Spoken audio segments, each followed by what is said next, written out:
Welcome to the Sponsored Rider Club podcast, your guide to motorsports sponsorship. Here's your host, Josh Weesey. Welcome to the Sponsored Rider Club podcast, which is powered by AMSOIL. Our featured guest today is Patrick Ellis of the Diesel Podcast. The Diesel Podcast is one of the top-rated automotive podcasts out there, and you can see after talking to Patrick why that is the case. He comes with experience in motorsport sponsorship, and we get to mash up these two worlds and honestly cover pretty much every single motorsports topic we've ever covered in the 109 episodes released prior to this one. So pretty good stuff. AMSOIL, who sponsors this show and is the title sponsor for this show, also sponsors the Diesel Podcast, so we were able to talk a little bit about them, and specifically one of the blog posts that Lindsay Primo put together and is now published on SponsoredRiderClubPodcast.com. Essentially, AMSOIL shares our vision, which also the Diesel Podcast shares this vision that motorsports in general can grow with the right amount of focus, the right people, the right companies, and people taking consistent action. That's why they're out there. Yeah, they want to sell oil too. That's part of it because they need to produce their revenues so that they can continue to exist, and we need to support them. We need to support each other. We talk about that in the show. We talk about supporting each other in this episode, and it's pretty powerful stuff. There's a few other things, though, I want to cover before I get into the actual show with Patrick. I would love to get your feedback, so head over to iTunes, leave a rating and review.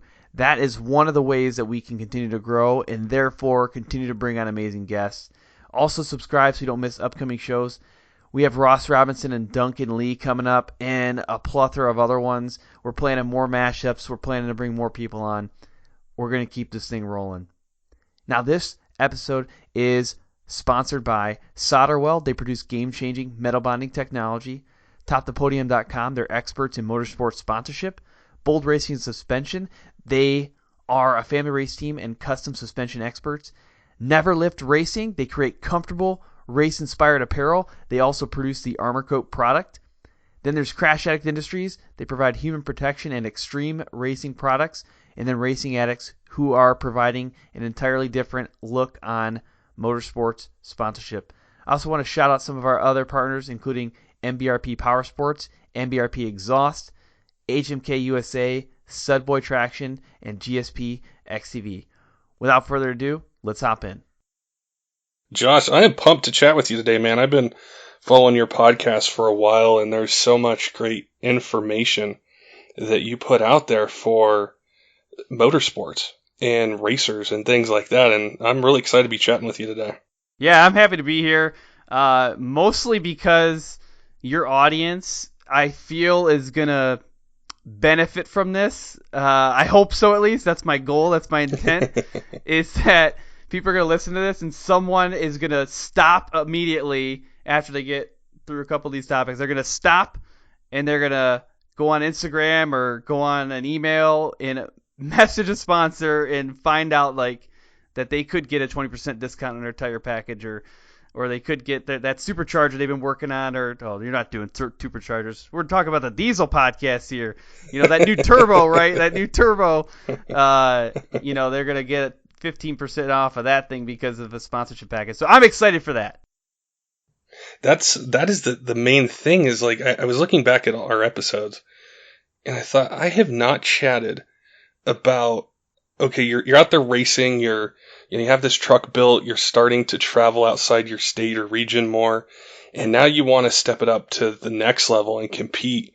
Well, how do you do that? I've never talked about it, and your podcast is centered all around it, and you've got a lot of great guests from people in NASCAR and tons of different things where they tell your audience, hey, this is how you make a connection. This is how you show value. And I just wanted you to talk a little bit about your podcast and the things you've learned doing it that our audience, the diesel truck owners and racers, can learn from. Yeah, definitely. Well, first off, I mean, you and I talked a little bit about this in the pre-interview. I knew absolutely zero about podcasts and even less about motorsport sponsorship before starting this show. This would have been in December of 2016 is when I started doing it. I knew zero, but it was just very interesting to me how people would walk around with like logos on their shirts and slapped all over their vehicles. Like, okay, what does this really mean? And I personally love anything with a motor in it, and I definitely love business. That's kind of what I do during my day job. I'm business oriented, so I really love talking about business stuff. And I just somehow this thing stumbled into reality, and I started doing the show. But the intent, the purpose of the show is to help riders or racers or sometimes the weekend warriors better understand how to market themselves, or at least highlight that it's possible to market themselves, so that they can ultimately attract and retain sponsors. And there's a number of people who do this in the world that you would never think of.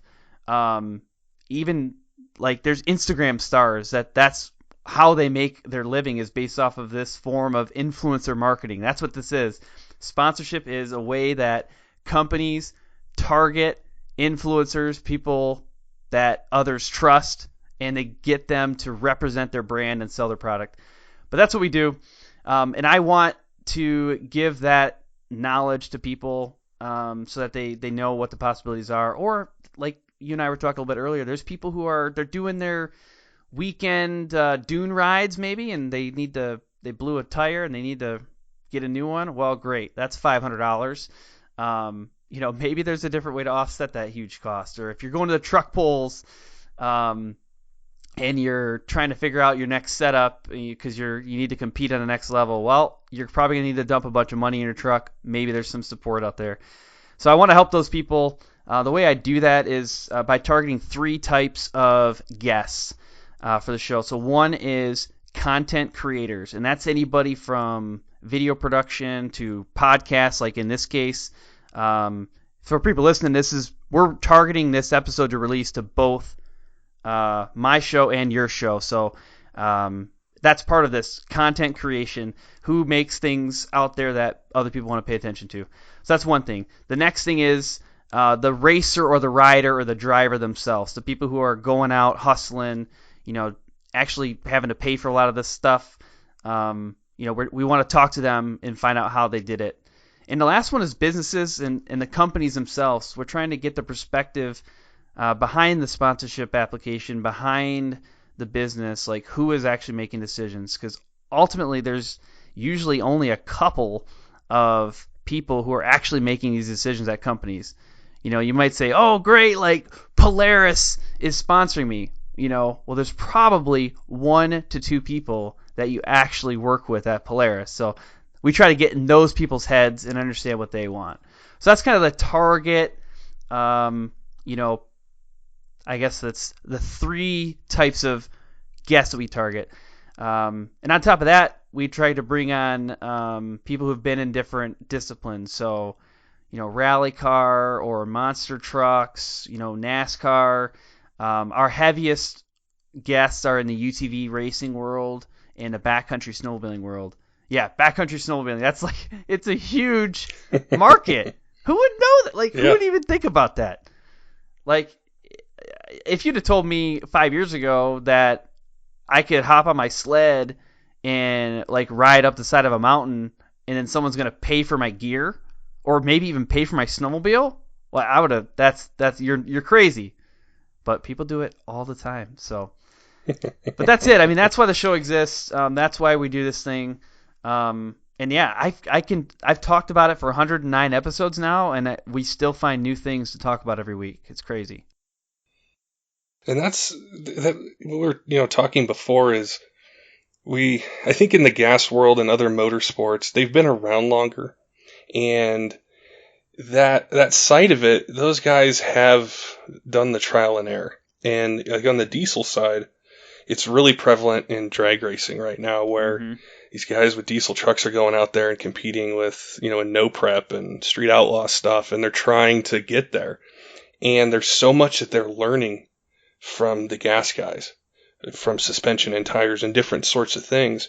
And I think the next big part of it is, okay, you want to take this diesel truck, you've put all the money into it, you have the experience. Why do you need a sponsor? And that's what I wanted to ask you to share from your experiences. Why does a guy even need a sponsor or sponsors? Yeah, so there's a couple of reasons for that. One is the obvious piece, money, right? It costs a lot of money to do this stuff. That's every time you joke around with somebody in motorsports, you're like, like, yeah, I know it costs way too much money, like, but whatever, you know. I mean, people will live out of their friends' living rooms to be able to go race on the weekend. So I get it. It costs a lot of money, and the businesses, they have the money, and they want to give it to you with the assumption that there's going to be a return on investment. So basically, it's a win-win. You need support. They need help with their marketing strategy.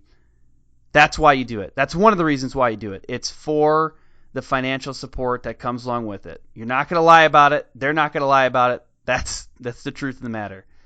So that's one piece. The second piece is something I call edification.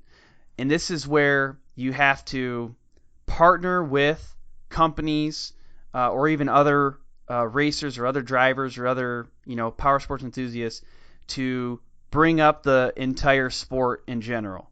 So that's another thing I actually talk about in the show is a purpose for the show is that if we can bring more people into motorsports, and it's hard to get into because, again, of the money, but if we can bring more people into it, we can provide a better image for ourselves overall. We're going to be able to grow it, which means my kids, their kids are still going to be able to enjoy these things.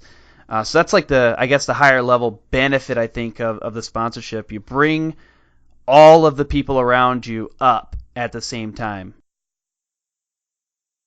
That is very, very crucial, and it's something that's going on in diesel right now is how do we grow it?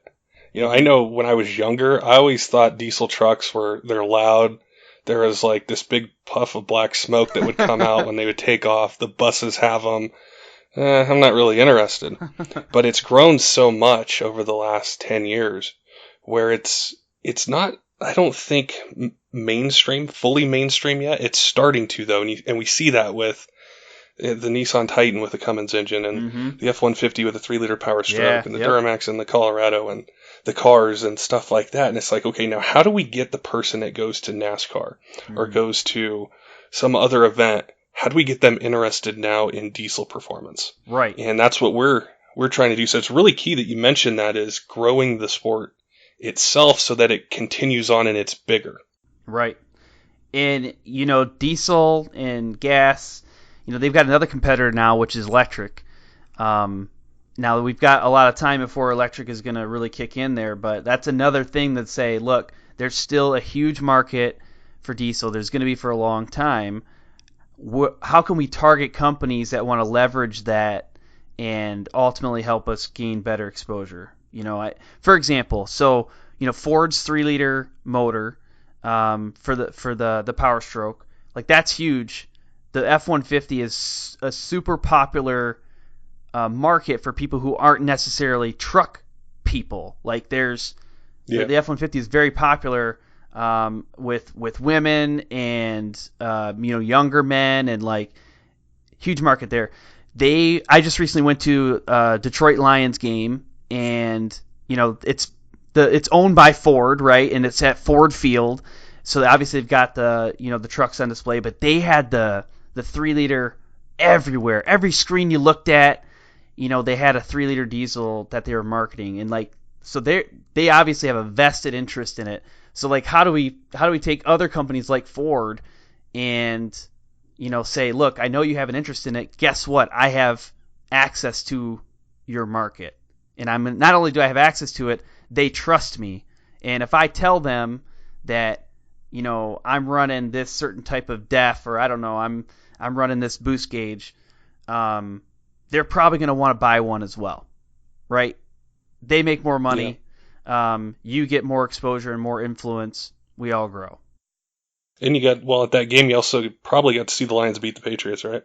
Yeah. So I'm still a little soft on this. Like, people know, I every time I talk about Tom Brady, I lose like 5 or 6 more fans. But it is what it is. So I am a Patriots fan, although I do live in Michigan. But yeah, It was so embarrassing. The Lions killed it though. Like, Lions are my number 2 team.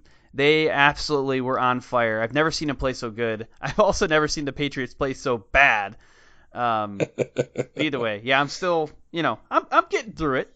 I'm getting over it. But I'll tell you what, you want to see an interesting sight, you go watch Patriots fans who are not used to losing, right? Patriots are like, yeah, we win quite a bit.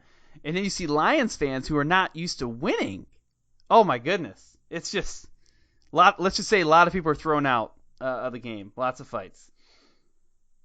Not to get too sidetracked, but I know exactly what you're saying because I think it was a Super Bowl in 2008. I went to it. And the Patriots were 17-0, I believe. And I was there, and I'm rooting for the Giants, and it was crazy. Like, before the game, I'm like, man, it's going to be over at halftime. It's going to be like 42-6. Yeah. It's, the ride back to the hotel is not going to be fun. So I know what you're talking about. Yeah. And, yeah. Oh, man. It's good times, though. I'm overall happy that I went, but it was just a little different outcome than what I was expecting. What you touched on, though, is really, it's very interesting because you take that F-150, which I believe is the most popular selling vehicle in America for I don't know how many years, and you put a 3-liter Power Stroke in it, and then whether you're, taking your ATVs out or you're towing your race car to the track with it or whatever it might be, is you've now given that enthusiast, here's this diesel, this F-150 that, you don't need the F-250, you don't need that big of a truck or that tow rating or whatever it might be. You've connected both of them, and that's where I think the market's changing, and what your podcast does specifically is for the diesel racers and the fans out there who are wanting to compete is the program, and that's what I wanted to ask you about as well. Is this isn't just like a shot in the dark trying to guess. You really need to know. What's your goal? Who are you going to contact? Who fits what you're trying to do? And so I wanted to ask you for some tips on that. Yeah. It's very critical to think about it ahead of time. I'll tell you the first thing not to do is just direct message somebody on Instagram and say, will you sponsor me? Like, that's an immediate block. Or so people message me all the time with that sort of stuff. I just had one the other day. I actually felt bad afterwards because they messaged me and they're like, hey, like that's what they said, will you sponsor me? And I said, you are the perfect candidate to listen to this show. Like, please download a couple episodes. But that's one thing. But I was the wrong person. So that's the other thing is you got to find the right person to talk to. You got to know what the company does. You got to find the right person to talk to. My company does not sponsor people. And it's pretty apparent with 5 to 6 minutes of investigation that that's not the case. So if you find a company that you're really interested in, take 5 to 6 minutes, at least do some research before you ever reach out. So that's one thing. The next thing, trying to find the right person, just ask. Hey, trying to figure out who would be the right person to talk to about, potential partnership. That might be an option. What I recommend people, though, ultimately to do is build a relationship first. That sounds simple, but it's actually pretty hard sometimes. What I recommend is if there is a brand or a company that you're really interested in, you think, yeah, you know what? I've been using their product for years. I'm really excited about them. Maybe we could actually strike up a partnership. Message them in some way, and we can go into ways to find out who directly, but message them in some way and say, hey, I love your product. Oh, I might want to respond to that. Okay, I like that. I like your product. Tell me a little bit more about it, or what is something I might not know. Start a conversation and maybe see if that can continue for a couple weeks, maybe a couple months. And maybe it leads into, oh, hey, I was thinking, I love your brand. It seems like we have a connection. What do you think about hopping on the phone and let's have a deeper conversation? At a minimum, build some sort of relationship there. And then at that point, too, you might be able to now ask the question very safely and very confidently, who should I talk to about this? Are you the right person? A lot of people who message on social media, they're not the right person to talk to about sponsorship, but they can tell you who to talk to. You just have to ask that. And actually, LinkedIn is phenomenal for this sort of stuff. It's so good because people put their titles right on there. Race director or sponsorship manager. Like, okay, Now I know who to talk to. It's you. And guess what? I'm reaching out with a credible profile on LinkedIn, and you can choose to accept or decline my messages, but at least now you know I'm a real person, or at least it looks like I'm a real person on LinkedIn. Those are some excellent tips, and I hope that like our audience listening, they really take this to heart, because we've been around motorsports for a while, and we've seen different levels of it, from being an enthusiast to companies, racers, support teams, all that sort of stuff, and it's not as easy as it seems. Like the message you mentioned about Instagram of will you sponsor me, and there's a blog that's on your website from AMSOIL. Yep.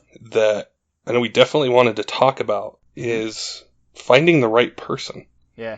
And sometimes if you don't know the techniques to do that, you can waste weeks or months because it's in the wrong department, and it didn't get filed right, or they haven't gotten to it, and getting to that person is the first step. Yeah. We actually, the person who wrote that blog post was Lindsay Primo. So she manages a lot of the sponsorships at AMSOIL. So, like, big deal. There's two people that really drive a lot of that. There's two people that actually accept your resume or your application at AMSOIL. Two, right? That's crazy to think about how many they might see in a day or a week. I remember I asked her, I don't remember what the exact number was. I think they see at least 50 a week of applications. And this isn't the only thing they do. Like, she writes blog posts, and they do social media. They do a lot of other things. That's not the only thing they do. But either way, that's pretty crazy. But I actually got the blog post pulled up, and if anybody wants to look at it, it's AMSOIL has it on their blog site, and I just reposted it to my page. So sponsoredriderclubpodcast.com. If you go to read, there's a couple of blog posts on there. One of them says very specifically tips and tricks from AMSOIL for landing a racing sponsorship. But when we talked about with Lindsay, it was on my episode 102. She said, yeah, contact the right person, like at an event too, can be a tactic. So if you're at an event, like let's say, I'm sure a lot of people listening to this might go to SEMA or are interested in SEMA. If you're at SEMA and you find a business that you really like, the first person you go up to, you can ask them, hey, I really would love to talk to somebody that deals with sponsorship. Ask that, because a lot of times at these events, the people who are actually working there don't actually work there. They're hired out for that event specifically. Or you might be talking to someone who's, an R&D, or someone who just happens to be the event coordinator. So you have to find who does your sponsorship. They may or may not be there, but you can ask at a minimum, and then maybe you can walk away with an email address. Yeah, that is. Events are crazy, and SEMA, I've never been to it. Yeah, neither have I. It's on my list. It's on my list. It's on mine too. It won't be on it this year, but it's on it. It's true though. Like say at a diesel event, is you go up to the booth and they might be sales guys. They might not deal with marketing, or it could be somebody from engineering, and they're there to answer technical questions. And having been in that position, before, is people would come up and some of them would ask, and I could say, hey, let me get you in contact with the right person. They're here, they're not here, but this is, their email or their phone number. And you're able to do that versus, like the engineer isn't in charge of sponsorships or marketing. They're designing products and doing R&D. So that's a great tip if you're at an event, how to find out who the decision maker is. Exactly. And Kevin Kastner, who's also with AMSOIL, what he told me about the walk-ups at an event is that, and this is very true, if anybody's ever sat behind a booth at an event, it is very stressful. There's so much stuff going on. It's hard to keep track of everything. And when you have someone coming up and now asking about sponsorship, it can be a little off-putting. Not like people don't want to talk to you, but they're like, man, I just can't think about this right now. I'm trying to sell product, or I'm trying to set this booth up, whatever it is. But what Kevin Kastner said was, look, if you come up to me in an event, and he would be a good person to talk to at an event. So, like, if you came up to him, he said, if you already know what ways you can help me, start with that. Because now you got my attention. So for example, AMSOIL is making some tweaks in their market to target the Western United States. They're trying to grow in the Western United States. That's actually part of the reason why they are a title sponsor for my show, is because I have people out west, that are prevalent from either the listener base or also from the guest space. But they partnered with 509, which is an off-road apparel and snowmobile apparel company. They partnered with them to do a special video to gain access to the Western snowmobilers. Like, that was all part of their market.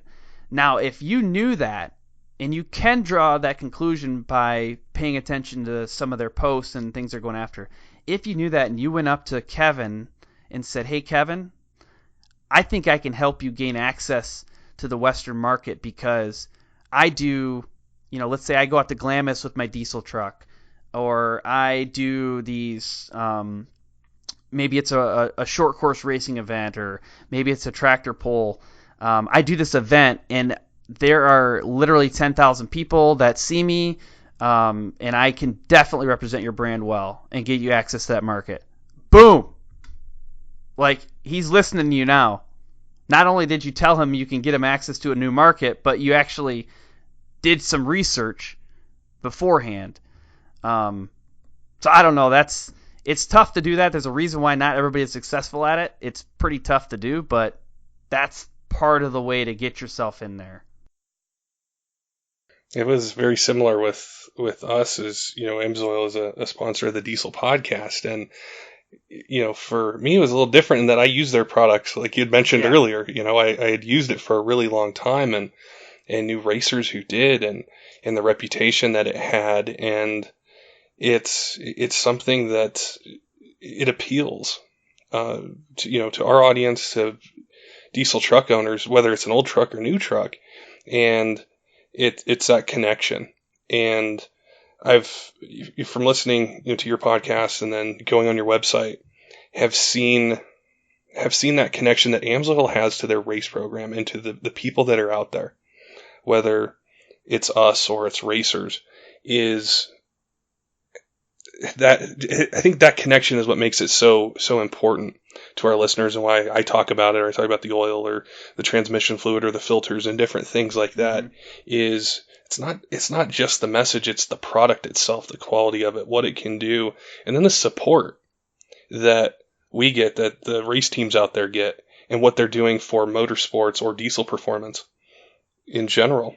Mm-hmm. To help grow it, to be involved in it. And that's something our listeners love. We love, the sport itself loves. All right, now I'm going to hop into the interview to take a quick second to thank the sponsors for this podcast. 2 questions I get continuously about this show and about sponsorship is, do I need my own website and do I need a resume? The answer is, in my opinion, yes to both. And that's why we partner with TopThePodium.com.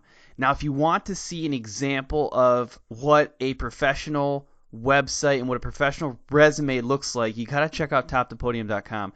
They did my website. The Sponsored Rider Club podcast website is SponsoredRiderClubPodcast.com. That was created by Jeff Vanistall of TopThePodium.com. I think it's awesome. I get a lot of good feedback about it. And there's a number of other websites out there that Jeff has produced that are just phenomenal. So I think it's important in this world of social media where you have control of your content. That's what a website does. It gives you full control. We don't know what Facebook's going to do sometimes. We don't know what Instagram's going to do. We don't know what Twitter's going to do. So if we don't have that central location to direct people and house our content, there is some risk that we incur. So I strongly recommend getting a website, talking to TopThePodium.com. And then the resume, again, is massive. And if you want to stand out, get it done professionally. And honestly, it is one of the best ways to step up your game and present yourself in the best way possible. Look, I'm sorry, but I got to admit something. I like to look cool. I like to wear high-quality clothing. I like it to be comfortable. And I also like it to portray the values that I also hold true to myself. That's why I like Neverlift Racing. So they were founded in 2013, and they are all about high quality, comfort, and looking cool. So, like I said before, exactly what I'm looking for out of clothing. Admittedly, my favorite shirt of all time is the Neverlift Racing silver badge t-shirt. Like, I wear this thing probably too often because way too many pictures of me on social media are wearing this shirt. Either way, they have a ton more out there. So go get your shirt, your hoodie, your hat, and actually your socks. Probably one of the most comfortable pair of socks I've ever owned too. And they got pretty cool things where it says never on one side, lift on the other. Really cool stuff. Get your apparel. Wear something that supports your values. Live fast, drive hard, Neverlift Racing. I hear it constantly from racers that a good suspension setup is absolutely critical for performance, and that's why I'm going to talk to you next about Bold Racing and suspension. Now, it's really critical to understand your suspension, and there's so many intricacies with the valving and the shims and all this crazy equipment that you need to actually, rebuild and properly set up your suspension, that it's really important if you're ready for that next level of performance to partner with an awesome suspension company. Now, Bold Racing is that company. They're not only specialists with their suspension setups, but they also partner with companies that produce amazing custom components. And on top of that, they're a family race team. They actually race themselves, so they really understand the type of beating that your vehicle and your shocks can take. So what I want you to do is give them a call and just chat with them. Talk to them about suspension. Their number is 702-506-5354. If you're not ready for a phone call, go ahead and shoot them an email, bold.racing@yahoo.com. Safety is our overriding priority. I hear it all the time, but I have to ask myself, is it though? Is that the first thing we think of? Is that the first thing you think of? Over the past couple of years, we've seen the performance of production UTVs increase, somewhere around 350%. That means these machines give us a lot more opportunity to have fun and win races, but it also, unfortunately, gives us new opportunities to crash. And that's why we have partnered with Crash Addict Industries. The owner, Travis Pointer, became very accustomed to crashing early in his career. He saw it as inevitable, and he set out to make the process safer. With a passion for racing, welding, and engineering, Crash Addict Industries now produces full cage and other protection systems intentionally designed to protect you during an accident on the track. They also offer a line of human protection products through their vendors. Do this for me at this point. If you're racing with a stock cage right now, please go check out CrashAddict.com and at least see what they have to offer. Even if you choose to go with a different company, please make safety your overriding priority. What's up, everyone? This is Mike Pasquarella, founder of Desert Vets Racing. When the team goes racing, we always have our SolderWeld products with us. Keeping the cars in the fight is our number one concern. With SolderWeld, we can do that. SolderWeld is a leading company in the U.S. for aluminum repair. They specialize in radiator repair on the fly. If you're stuck in the middle of the trail or a race with a whole new radiator, oil pan, or canister, or even an aluminum line, you can fix it right then and there in a matter of minutes with their AMSOIL aluminum repair rods and flux. It's the only complete and lasting fix in the off-road community. SolderWeld's new UTV off-road kits fit in every ride and are easy to access on the fly. SolderWeld continues to make a huge positive impact on this industry. So I really encourage you, get in there now. Go to SolderWeld.us, check out their products, because this stuff is changing the game. Are you ready for an entirely new approach to motorsports sponsorship and networking? I'm assuming the answer is yes, because why else would you be listening to this podcast? We are excited to be teaming up with Racing Addix. They are legitimately questioning and challenging the status quo on sponsorship. Once you become part of their network, they will first off sponsor you directly, but then also help link you with other companies who are dedicated to making motorsports better and providing you with additional sponsorship opportunities. This is crazy stuff. If you're excited about this, then join the club. Your next step is to head over to the social media and find Racing Addicts, give them a follow, and stay tuned for what's next.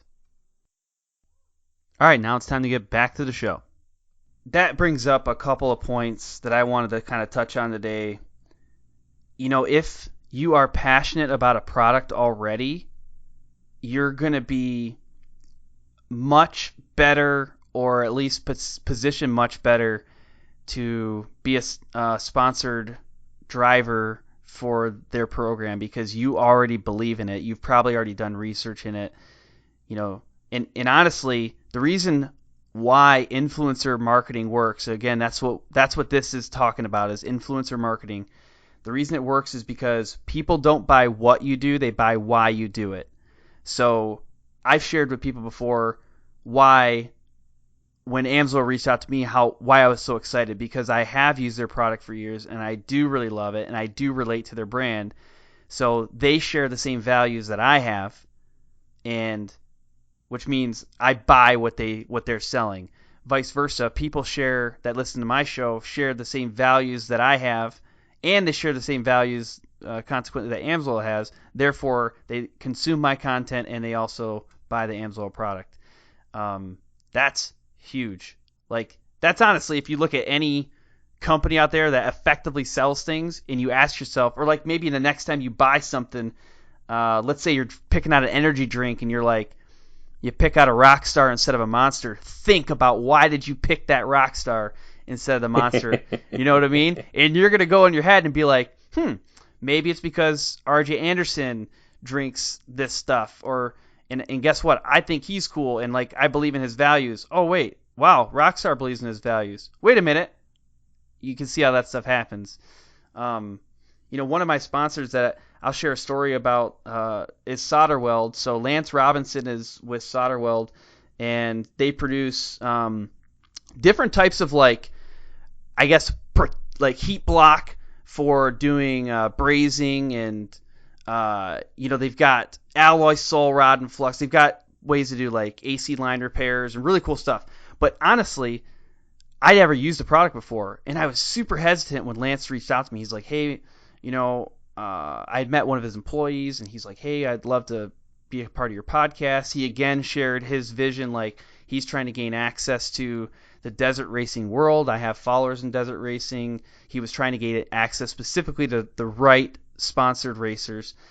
And I spent, I don't know how long, talking to him for the first time, and I was so compelled with his vision, and I was so excited about like his strategy. I said, yeah, I would love to have you sponsor my show, which kind of, like, that made me nervous because I hadn't used their product before. I was like, I would love to have you be a sponsor in the show. I was like, send me some product. I want to check it out. But like, it can't be bad. Like what you're talking about, the way you talk and the way it sounds like you run your business, this product can't be bad. And the more research I did, I was like, okay, everybody loves this stuff. And then like, but that's all around the same thing. I saw his values. I aligned with his values. It made sense to me. And a year later, you know, actually it's more than a year now, you know, he's still sponsoring the show, and it's been phenomenal. That is so important, what you brought up with values, and I think even bigger with podcasting is our listeners trusting us and our guests and the questions and the things that we do. That's, you know, in a way, when you have a sponsor and you're out there racing and you align yourself with these companies and you work with them, it flows back and forth. So, you know, the people in the stands, they love your truck. They see you out there racing. They love what you're doing. They listen to the tips you give on how to build the motor, the transmission, what tuning you use, all those sorts of things. And then when you're able to say, hey, what I brought to building this truck and racing it, what you guys know about me, it also applies to these companies that work with me and help me keep this truck up and running and maintaining it and going to all these events. And it kind of leads into something bigger, I think, with sponsorship is, yeah, it does come down to money. as far as the relationship between the racer and the company. But what sustains it and what keeps it going is the interaction and the relationship. And I think you're right. That's probably one of the hardest things to build and maybe even start. But once you do, that's when you don't have a sponsor that's just on for a little bit. They're, like you said, a company you've been working with for over a year, is those align and that relationship's healthy and it's productive. Yeah, definitely. And the true test, is going to sound a little crazy, but the true test to if that relationship is super strong is if you end up switching brands at some point, which people do it all the time, right? There's probably not a lot like Cummins guys that switch to Power Stroke. That's against the rules, but Yeah. there's people who are like, yeah, I'm running Mickey Thompson tires now, and then I'm going to be running BF Goodrich tires next year. And maybe they were sponsored by Mickey Thompson and they switched to BF Goodrich. That happens. But the true test, if you know you did it the right way, is that person that was with your original sponsor, if they still want to talk to you, if they still want to be your friend, they still want to keep in contact, or if they say like, wow, this, like, congratulations, that's a great opportunity. If things don't go right, I'm going to be right back here waiting for you. I'll be your support structure if things don't go well. That's when you know that you've truly did a good job in the process of attracting, retaining a sponsor.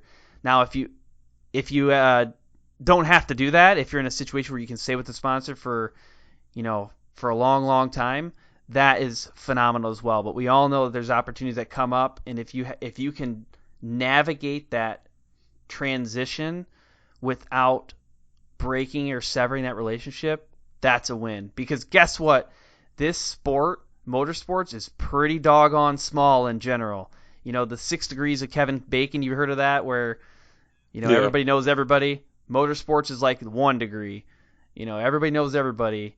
And if as soon as you burn a bridge and burn a relationship that was never fully formed, that person will remember that, and then they're going to go work at a different company, and then they're going to talk to their friends, and then they're going to switch companies again, and it's this like chain effect that it works out positively if you have good relationships. That chain effect keeps creating more and more opportunities for you. Negatively if you burn bridges and never really build a true strong relationship. That stuff hits home for me because in my previous career, I worked for a large diesel manufacturer. And so a lot of the things we've talked about before is what I've gone through. I've been kind of in both positions where I've seen, the email that I get 3 months late because it went to, engineering at this place and Yeah. I'm in this department and the relationships and stuff. But it's what's so valuable about this podcast is being able to take the knowledge we both have from different sides of it and present it to the racers out there or somebody building a SEMA truck or wanting to do something like that. Yeah, and that's kind of what I wanted to dive into too, is people doing a build, right? It's very engaging for people outside of a build to watch the progress, to document the learning and the challenges and struggles. That's why social media in motorsports has actually been a really positive thing, is you can go behind the scenes and see the struggle that it takes to make that custom sway bar, or I don't know, make the custom bracket for your boost gauge, whatever it is. People love that stuff. And we haven't talked about social media yet, but social media is a huge avenue for sponsors. Many of the companies out there pay attention to social media.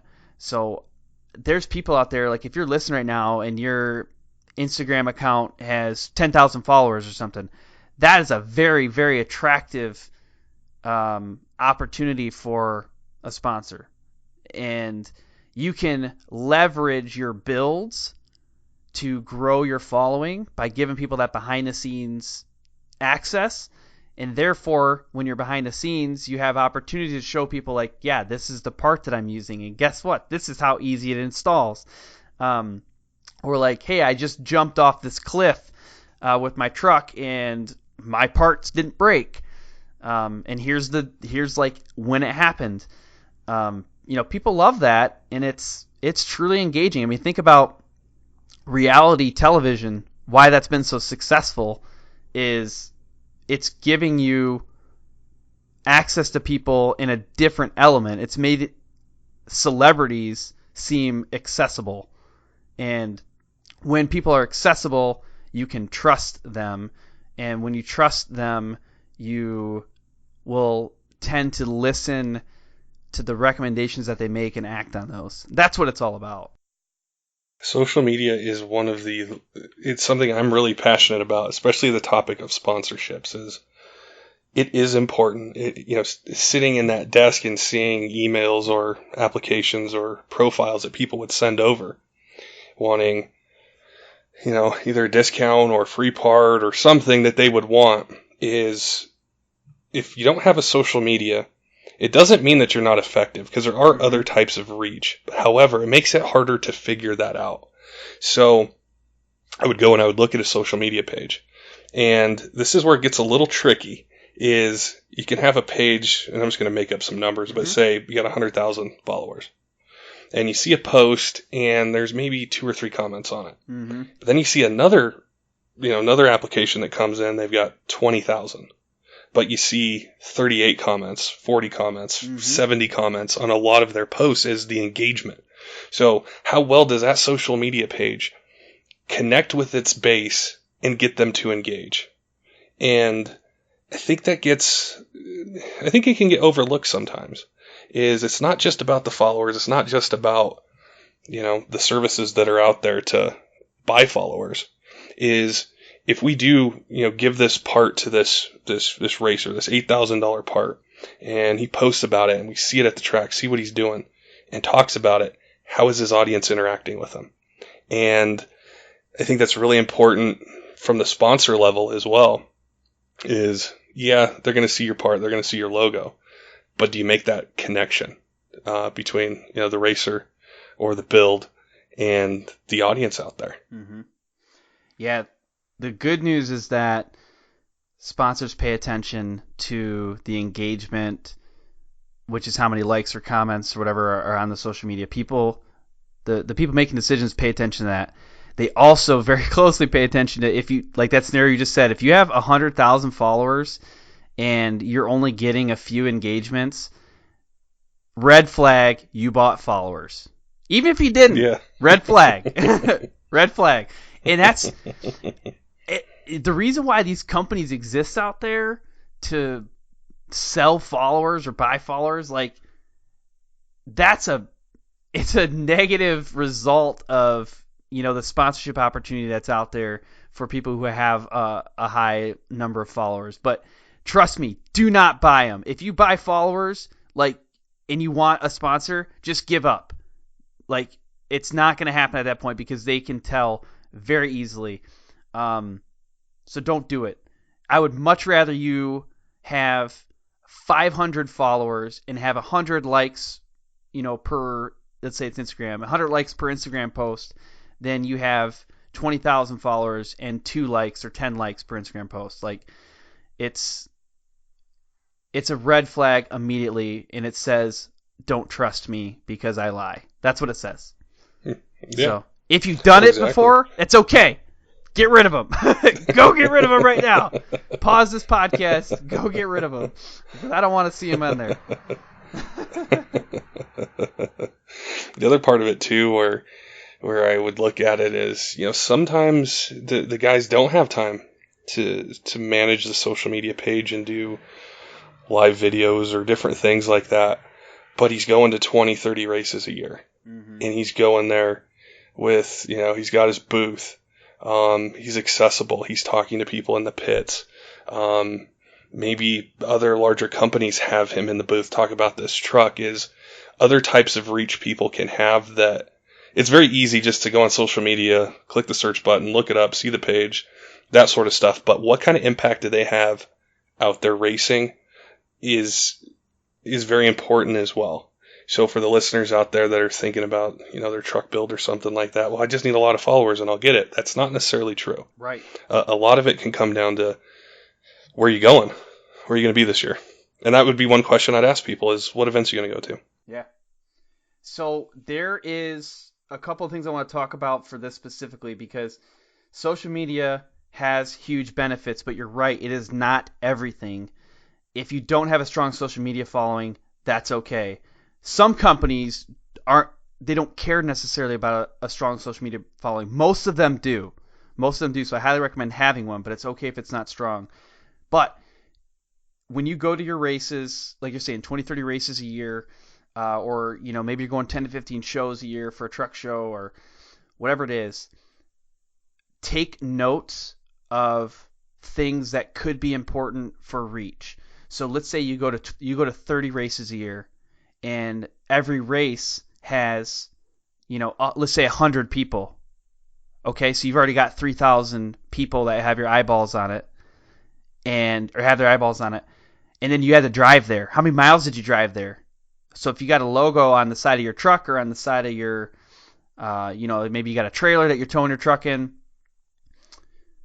how many people in that 15-hour drive do you think would have seen the side of that truck? That's a tangible thing that you can put into it. Was there TV time? Maybe some of the local stations picked up this truck pull. Great. How many viewers do you think that is? A lot of race events, if you actually talk to the event coordinators, they will give you their media stats. They'll tell you what their exposure is. Great. You've got now tangible evidence for your reach or exposure. So let's say you go to a sponsor, you say, hey, I would really love to work with your company. I love your product. And they say, what's your social media following? Well, I total have, 300 followers across Twitter, Facebook, and Instagram. Oh, okay. But let me tell you a little bit more. I go to 30 races a year. I see this number of people at each race. I have my vehicle set up in the pits, 30 minutes ahead and 30 minutes after. I sign this many autographs. Oh, okay. Now we're talking. Now I can put some numbers to that. There's actually a book out there, like I can't describe it all to you, but there's a book that Alex Stryler wrote called Motorsports Marketing and Sponsorships: How to Raise Money to Race and Give Sponsors What They Really Want. And I have it right in here. I'm flipping through it. Maybe you can hear it flipping the pages. And I think it was like chapter 6. It's called Valuation. He literally tells you exactly how to calculate what your reach would be at an event without including any social media. It's phenomenal. So, if you do it, I keep going back to truck polls because, that's something I used to go to quite a bit and I can relate to it. If you go to a truck poll 10 times a year and you know how many people are there, and you can approach somebody about a tire package and share all that, that's good stuff. Such good stuff.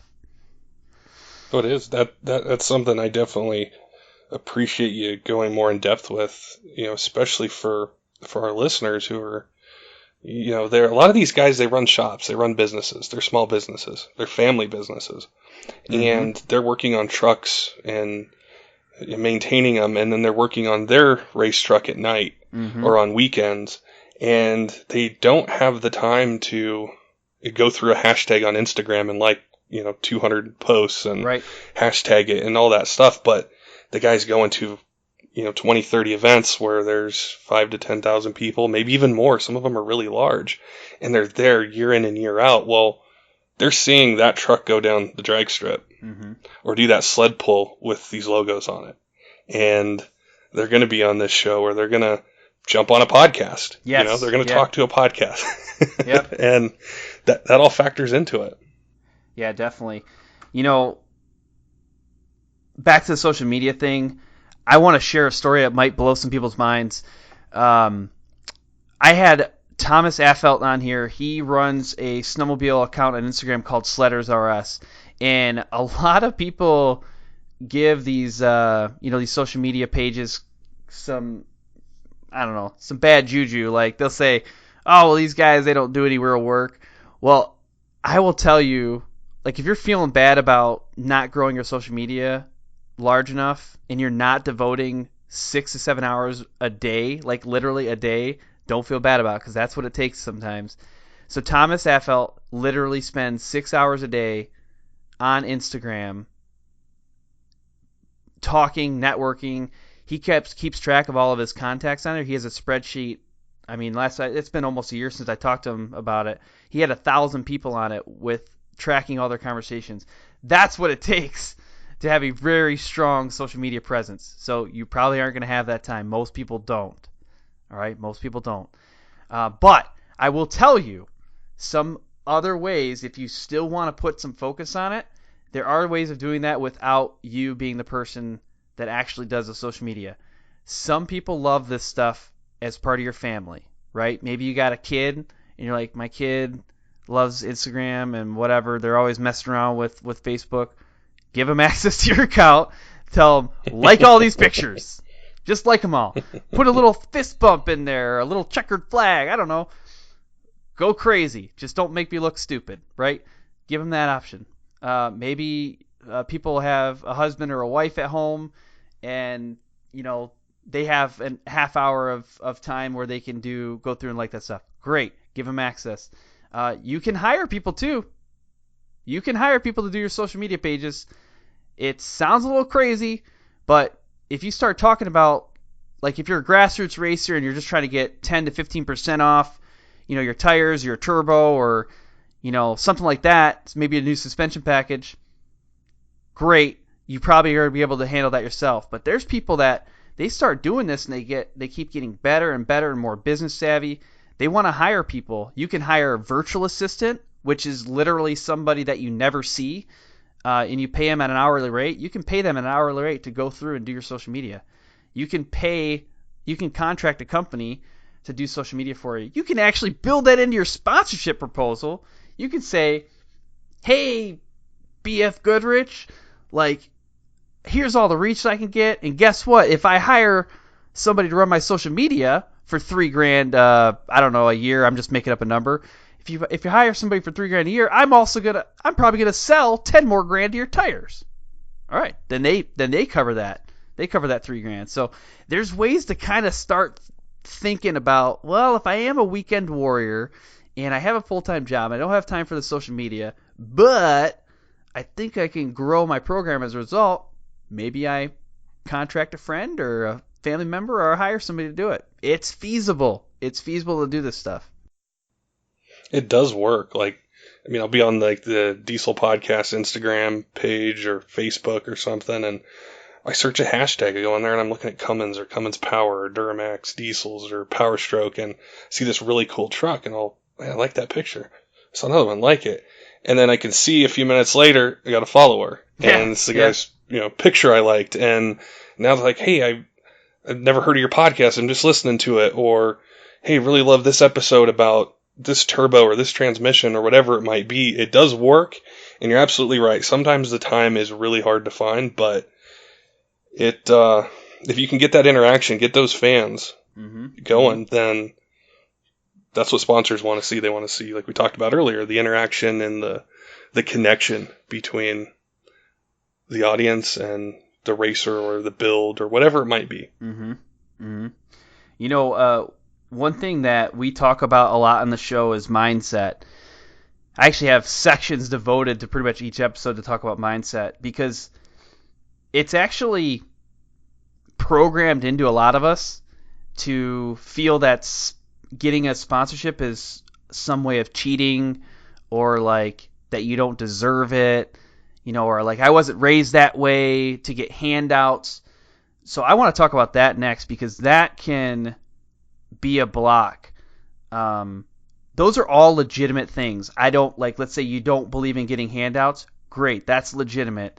But I want to flip this so that you can look at that and say, this is not a handout. This is legitimate work. When you agree to a sponsorship deal with somebody, you are now essentially an employee or contracted employee for that company. You're now the salesperson, the marketing person. That is a job. So consider it work and remove that mindset that it's a handout and that it's just free stuff and you don't deserve it. That's not the way you were raised. You were probably raised to work hard. If I know anything about people who drive diesel trucks, like they're raised to work hard, right? And probably a lot of people that listen to the show, they work on their own vehicles and they have a day job and they're doing the hustle. This is work too. So think of it that way, and then you can remove that barrier that you don't deserve it or you don't take handouts or whatever. It's not. It's hard work, and most people can't do it because it's too difficult. So think about it that way. And then the next thing is around that same mindset topic is trying to be yourself. So especially with social media, gosh, it makes it tough to be yourself. It really does. You look at everybody else's highlight reel and you see someone being successful, you're like, if I could just be more like, Jimmy Joe over there, then I'd get a sponsor. No, forget Jimmy Joe. Because if you try to be like Jimmy Joe, you're going to look super fake. And that nobody wants to see fake people. Like, there's probably something unique about you that other people are going to relate with or think is pretty interesting, and they're going to want to engage with you in some way, shape, or form, whether it's an autograph at a racetrack or a selfie with you at a truck show. I don't know. Those things are all help in the process. But being yourself legitimately is tough to do, especially if you're trying to get yourself on social media in some way, shape, or form. It takes some time to loosen up. I'm so glad you brought that up, because it is something that I've heard tossed around before, where someone will say, well, no, I don't believe in a handout. Mm-hmm. Well, whether they took the time to build that social media page or to put this truck together for an event, or they race it 20, 30, 80 times a year, that is money in a sense. Right. And they've invested the time and the money to do it. And a sponsor is saying, hey, I want to go into an agreement with you, and I want access to what you're doing. And in return, I'm going to give you this. Mm-hmm. And so it's not for free. Right. It is really a 50-50 relationship. And yeah, anyone out there that's thinking about it, going, getting sponsored, trying to get a sponsor, you have to look at it that way, because it's what it really is. Whether, it was time away from your family, time at night, weekends, or you spent 6 to 7 hours a day running your social media and, not going out or not going to events. Right. Your time is worth money. Right. And be proud of what you built. And, the sponsors they'll be lining up. It doesn't happen right away or overnight, but I think consistency is the big thing. If you're consistent with it, people will know. Mm-hmm. Like you said earlier, motorsports, it's big, but it's not that big, mm-hmm. And we all see what the trends are and what's going on, and, who's coming onto the scene and who consistently stays there and what they do. Yeah, definitely. And, another thing that I feel is a roadblock to the whole sponsorship world is the big scary word contracts. Like, I have definitely thought about this before. My past day job was in the med device industry in engineering, and like the quality systems and the regulations are so complicated, they're terrifying. Well, when I think of the word contract, I think of scary, complicated, need a lawyer, all that stuff. And, I've definitely heard it on this show before where people are like, well, I don't know if I really want to go through this effort to get this sponsorship deal, because, yeah, it will give me access to more races, or it will allow me to move up to the next level in the class. But I'm going to have to sign a contract, and that's going to tie me in all these loops, and it's going to be super complicated. I'll tell you what, this might be surprising, but there are a lot of companies, especially some of the smaller companies, that operate off of handshakes.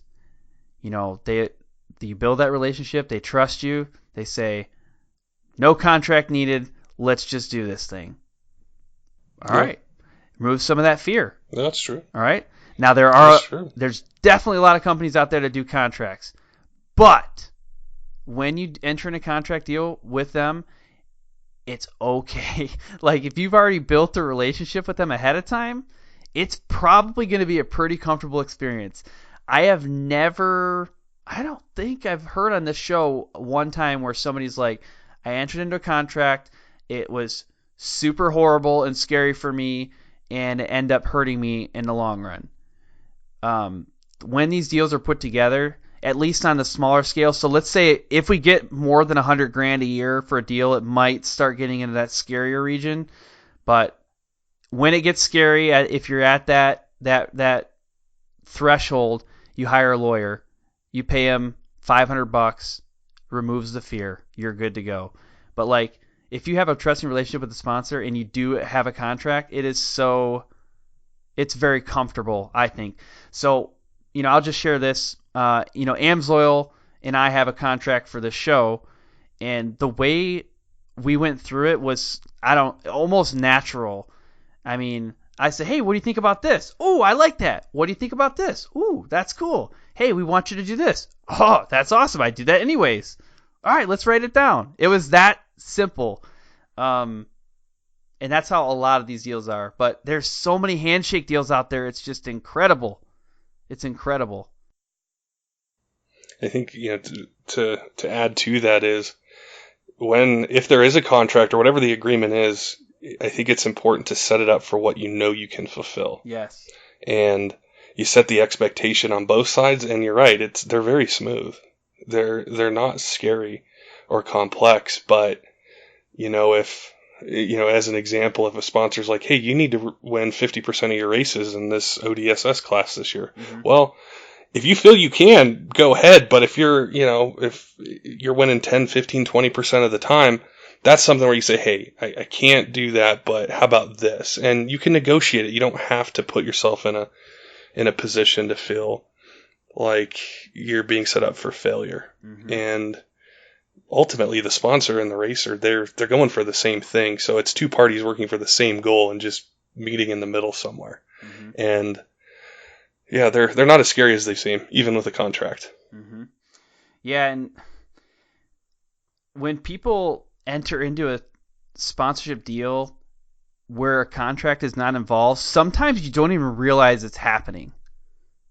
Like, I don't know if you've ever run into this before, but I've had this happen to me a couple of times in the past where I'll actually go through a specific example here.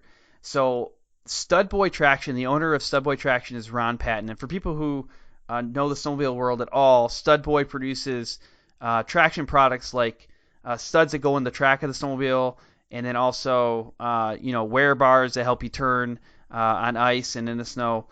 And I interviewed Ron Patton on the show. He was phenomenal, super knowledgeable guy. And afterwards, I was like, man, I've been running Stud Boy for so long. I was like, I just got to tell you, it is awesome product. He's like, oh, cool, man. He said, well, what are you running? You're running it right now. I said, well, I just bought a new sled. I haven't put any studs on it yet. He's like, oh, well, I'm going to take care of you on that. Just tell me what you need. And I was like, oh, okay. Well, no, don't worry about that. I'll just take care of you. He's like, no, listen, I like what you're doing. Tell me what you need. End of story. And legitimately, he sent me an entire stud package and wear bar package. And for people who snowmobile, like, they know it's just like maybe not quite as bad as a diesel truck, but they're expensive. They break all the time. So I'm like, this guy legitimately just put his business out there on the line for me. I didn't ask for anything. He said, just whatever. And I said, what do you want me to do for you? He's like, whatever you think is appropriate. That was it. Whatever you think is appropriate. But guess what? It's been, about a year. Yeah, about 1 year since then. And I tag him on everything. I go see him at every show that he's at, where I'm also there. I'm constantly talking about Stud Boy. I've been using it for a long time anyways. But, like, I didn't even know it was happening. And it did. And now I feel legitimately obligated to sell his products and help grow his business because he helped me. And I don't know, it's that stuff, it just happens. There's no contract. We didn't even physically shake a hand. Like, it just happened. Yeah. Mutual trust. Yeah. It's just like in our industry or niche, it's the same thing. Like, a lot of the products I've ran before for years in different ways, whether it's like ATS diesel or AMSOIL or PPI tuning or just tons of different companies where I've had that experience or I've known people that had it, and it was there for years. And then you get to this point and it's just like, I know a lot about your product line already. I've ran this for this amount of miles. I know it works. I know it's great. I know all these different things. And they just sort of happen. And that speaks to what you were saying earlier about if you have experience with companies, like how to identify the right kind of sponsors and products you believe in or have used or purchased or things like that. It's a natural sort of relationship because you as a consumer know it. You know how that product performed, on your snowmobile. Mm-hmm, mm-hmm. And same thing with me in ATS or PPI tuning or whatever it might be, is that experience is there and it's natural. Mm-hmm. Well, what about you, man? I mean, you've got experience with this stuff. Are there specific challenges that you've run into in the past that you've overcome, or maybe challenges that you've helped others overcome in this world? I think the number one thing, I actually pull it from that blog that Lindsay wrote. Mm-hmm. That's on your site, is get to the right person. Sometimes I would get those applications 2 to 5 months after they were sent. Not because I ignored them, but because they got lost. Yeah. So find the decision maker. And then 2 is, like the Instagram message you talked about of, will you sponsor me?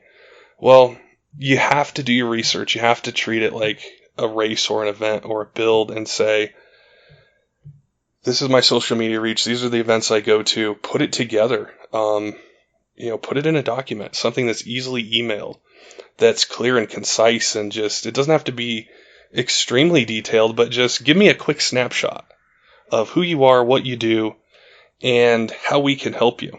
Because at the point I would take this and say, go to the owner or the general manager and say, I think we should invest in this guy. This is what he's doing. They're going to ask me, what does he want?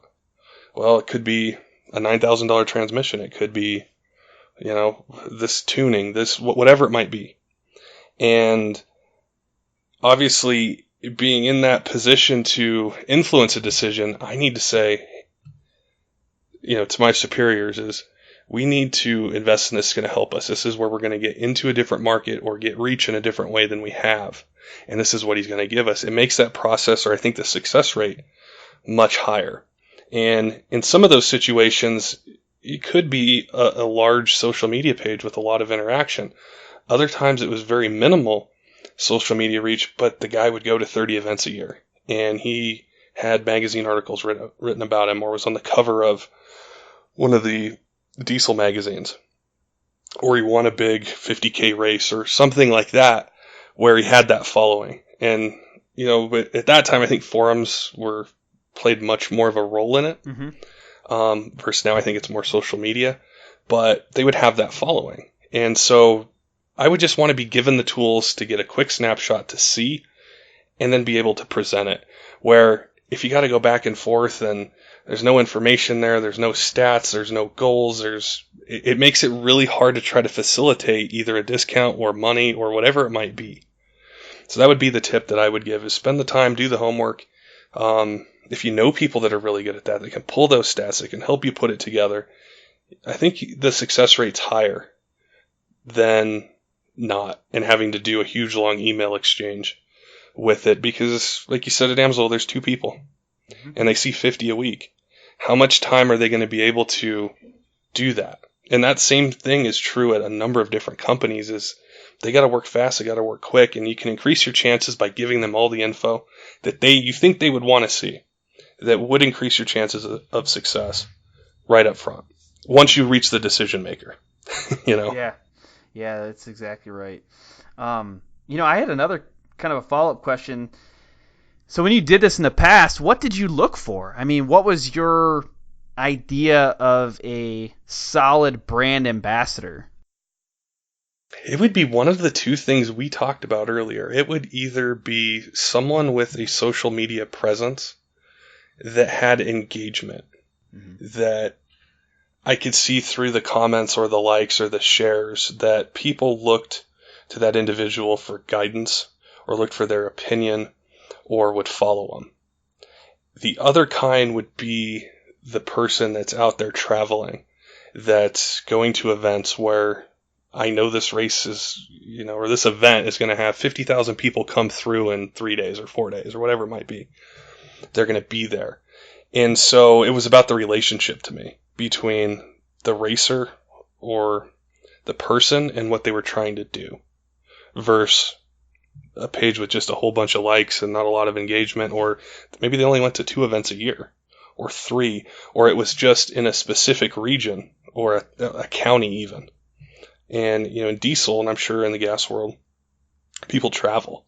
So is this guy in northern Florida, is he going to go up to Tennessee and then Indiana and Ohio and then maybe come out west and then go through Texas and Louisiana and hit up these races? Okay, he's reaching a big part of this market.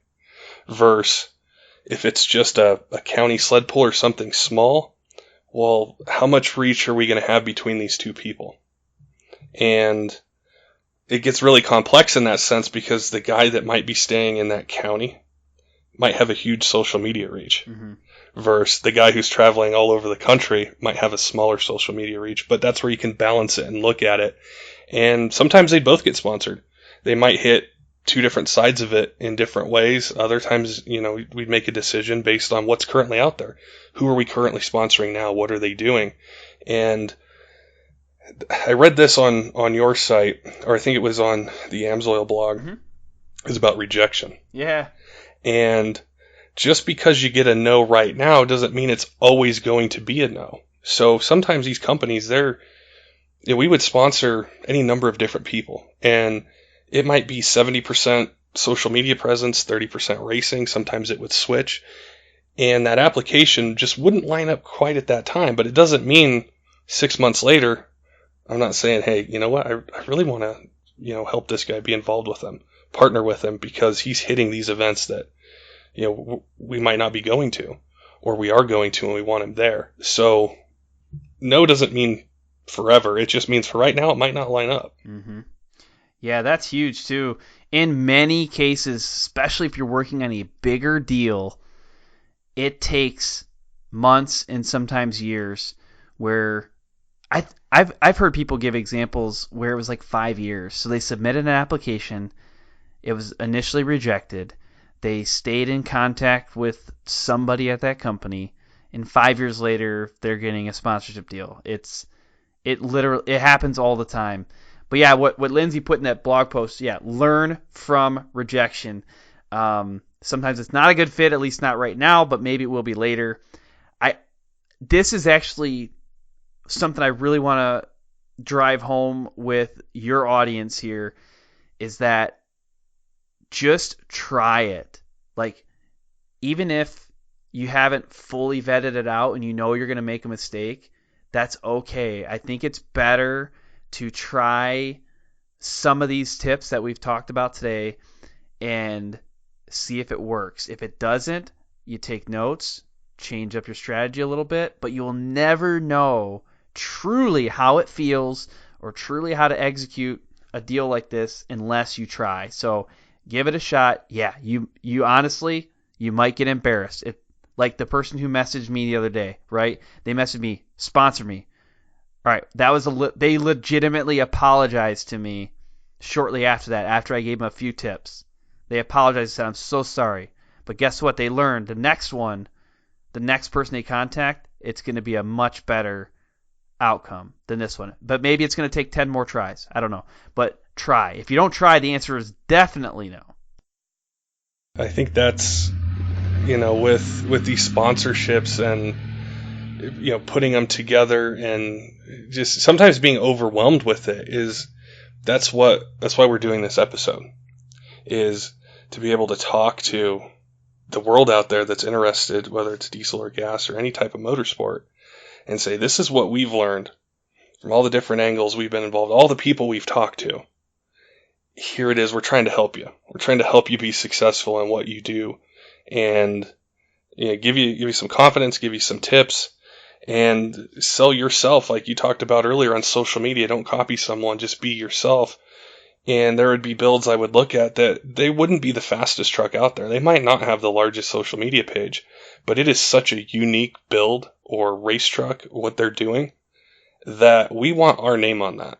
It's going to get attention. Mm-hmm. It might not win the race, but there's going to be pictures taken. It might be on TV. It's going to be in magazines. I want to be involved in that. And everyone has a story, whatever type of vehicle it is. There's something unique about it that separates it from another racer. And that racer has something else that's unique. And being able to summarize that or convey that to companies, I think, is very key as well in the success rate that you'd have as a company or an individual looking for sponsorship. Mm-hmm. Definitely. I actually want to bring up another question that I ask a lot of the guests that come on my show, and I'm curious what your thought would be. Now, most of the guests that come on my show are prepped with this question. You don't have that opportunity. You're getting this on the fly. But if you could sponsor anybody out there in the world right now, who would you pick? Who would you sponsor and why? Oh, would have to, like, in motorsports or in diesel? I mean, it's up to you if you want to go outside of that. I want to sponsor Tom Brady because everyone knows who Tom Brady is. That's right. And I'm just kidding. That's exactly right. Oh. You just lost a couple of fans as well. Yeah, that's a really good question. Well, hey, while you're thinking about it, I'm going to tell you why I asked that question.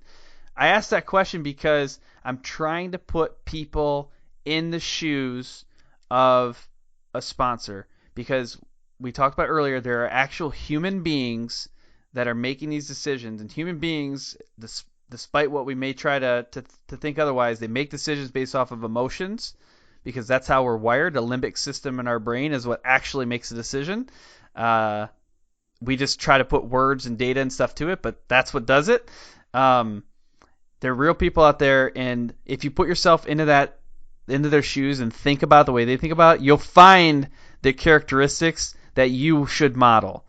Like you just said before, I want someone who's going to these races, who's hustling. Okay, great. Maybe hustle is a key factor in your decision.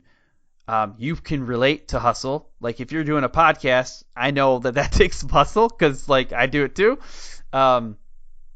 But that's something that you can relate to. Okay, now as a human being, you've just made a relation to a characteristic of somebody else. So now that's on your what if you emulate that, if you model that, you'll attract companies that also want to emulate and model that. I think I got it. Oh, so, good. One of our sponsors is Diesel Doctor out of Tennessee, mm-hmm. and they build diesel engines, so Cummins Duramax Power Stroke. And I've heard of them. I've known about them for a while. And I did a podcast with them not long ago. I'm talking with the owner, Cass, and he's going through all they do on a 6.4 Power Stroke to fix some of the weak points or things that can pop up in the factory design. And he's going through all the details of blueprinting and balancing and the valve train. And he's told me about a build he's involved in with a 6-liter Power Stroke. We had mentioned superchargers. What's a supercharged 6-liter Power Stroke? And I think it's a 64 or 66 Ford pickup. It does have a turbo on it as well. And I heard about it, and there's nothing like this that I've seen in diesel. Mm-hmm. With that kind of swap into that year truck, with that motor, with this kind of air setup, and all the crazy things they're doing. It has a Lenco transmission in it. And it was so unique that I had to talk to the guy. I wanted to have him on the podcast, and I did, and we talked, and his goal is to go to Street Outlaws and compete. And he's doing it with such a cool platform that it grabbed my attention because it was different. Not because it made 2,500 horsepower or was in a platform that everyone's built before. It was just something really unique. And It's something where, on social media, they have a social media page and they post and they do things like that. But he's a guy going to events with a really cool build that's going to turn heads in the diesel industry. because of everything that's in it. And so that's what caught my attention, and who, if we sponsored, which we don't sponsor, racers per se, but just if I was in that position to do something or worked for a company that did, I'd want to get in contact with him because of his unique build and where he's going. Mm-hmm. No, that's awesome. So I encourage people to do this exercise with themselves too. Think about who they would sponsor and why. Then that might help them see what kind of traits they value, and maybe that's what, that's something they can market to others. Because, like I said, humans are making those decisions. One thing that I kind of wanted to give a shout out to your female listeners. One of the things that's happening, a trend in motorsports that's really been fueled strongly by the UTV world. In UTVs, by creating a platform like that, you remove some of the strength requirements, like say that would come across in motocross or in ATV racing, where the male and female racer now are much more evenly matched. On Supercross, you've got physical characteristics that play in that create some disadvantages for the female racers. But you put people in a side-by-side, or like in this case in a truck, all right, now we might even be looking at, on average, weight advantages. And this is a huge opportunity for women to take off in motorsports right now. Social media gives them a platform for a voice, and the playing field is much more leveled based off of the types of vehicles that are out there now. So what I want to tell you too is one of the things that companies are noticing is this big surge in the female interest in motorsports. It's only going to get bigger from here. So if you're a female right now and you're thinking like, how can I make my way into the world of motorsports sponsorship? Think about how there's many companies out there, especially in motorsports companies, that they have 80 to 90% of their market is male. 80 to 90% of their market is male. And there's more females by a couple percentage overall in the world.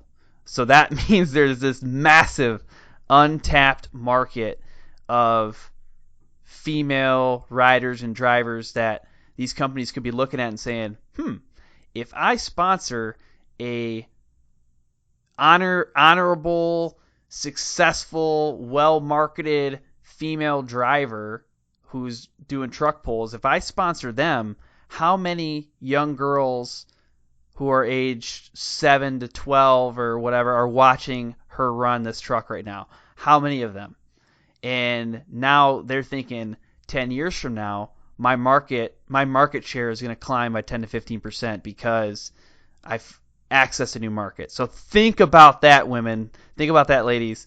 I actually know of some male-female, or I should say husband-wife combo racers that have switched their marketing program from heavily marketing the husband to heavily marketing the wife because of this exact concept. So think about that, folks. That's something that we feel very strongly with our podcast, and one of the series that we've run and we've had around is called Women of Diesel. Mm-hmm. And there's women who race 1,000 horsepower, 1,600 horsepower trucks, and they'll put a guy's truck on the trailer. Like, they know what they're doing. They will do it. And we see it, especially interacting with the shops and the racers, is women play such a huge role in the whole industry, from marketing, accounting, to talking with at a shop, talking with the customers, lining everything up, getting the parts for the race truck. Some of them race the race truck. And I think that's really key, and something we're really passionate about as well, is women involved in motorsports. Like this podcast, the founder of the Diesel podcast is a woman. Mm-hmm. She, it's her vision. I'm on the episodes because I know a lot about diesel trucks and a lot of the guys, but that's her vision. And I'm very proud of that and the example that she sets, and all the women we've talked to, whether they've done Ultimate Call Out Challenge, Diesel Power Challenge, they're out there racing, they're doing different things, and I'm right there with you. I definitely want to see that become more center in motorsports, and I want to see that enthusiasm and passion for racing, whatever kind it is. Young girls see it and say, I want to do that, and I can do that, and I'm going to do that. Mm-hmm. Yeah, if we want this sport to exist, I talk about bringing money in from other businesses. We also need to get more people involved. And the biggest untapped market right now is women. If we can continue to bring women into motorsports and show them it's okay that we not only do we accept them there, like we need them there.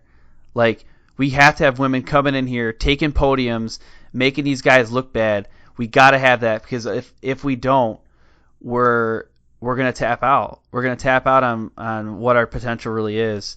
And if you look at my show too, people who have been listening for a while, they notice that there's a large percentage of female athletes and racers that come on the show, and they're passionate about this too. Like they say, I exist because I know that there's a young girl that's super excited about what I'm doing, and they see that it's possible. Because 20, 30 years ago, it didn't look like that. It didn't look like that was possible. No. And now it does. And so I bring this up too because I've heard the chatter too from people saying, oh, well, it's easier for a woman on social media to market herself.